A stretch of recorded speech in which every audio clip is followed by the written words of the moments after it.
Transgender therapy has been a boiling pot here in Tennessee, coming to a spill basically after a conservative reporter talked about his findings at Vanderbilt University Medical Center. Well, that brings us to today, where both pro-trans and anti-trans ralliers are in Nashville supporting their respective causes. State Capitol reporter Chris O'Brien caught up with people on both sides of the issues ahead of the rallies, including lawmakers in our state.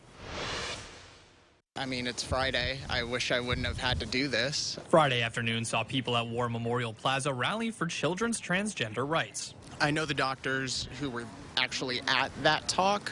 I myself was actually at that talk. And seeing the type of coverage that he was putting out there was obviously very misleading. The move is in response to another rally hosted by conservative Matt Walsh happening Friday evening. The issue gained traction last month when Walsh posted a series of tweets accusing Vanderbilt of profiting off of transgender health care. Walsh claimed, Vanderbilt got into the gender transition game admittedly in large part because it is very financially profitable. For its part, Vanderbilt has said it is now the subject of social media posts and a video that misrepresent facts.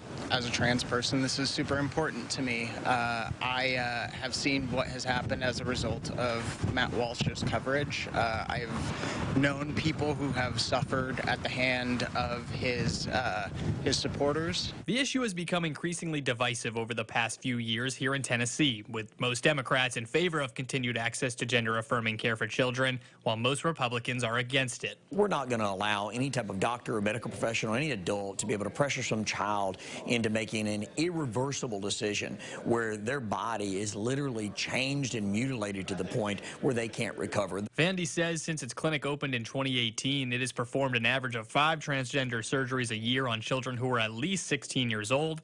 None were genital procedures and none without parental consent. And I'm very sympathetic to that. I certainly recognize that. And I want those kids to receive the necessary counseling that they need and the help. But we shouldn't be doing things that are irreversible on a 12-year-old or a 14-year-old or even a 16-year-old. Johnson went on to question why gender-affirming surgery on children should be legal in a state where getting a tattoo under 18 is prohibited. In Nashville, Chris O'Brien. Since this story came out, Vanderbilt has said it is pausing gender affirmation surgeries while it seeks advice from local and national experts. That's a process that the medical center says could take several months.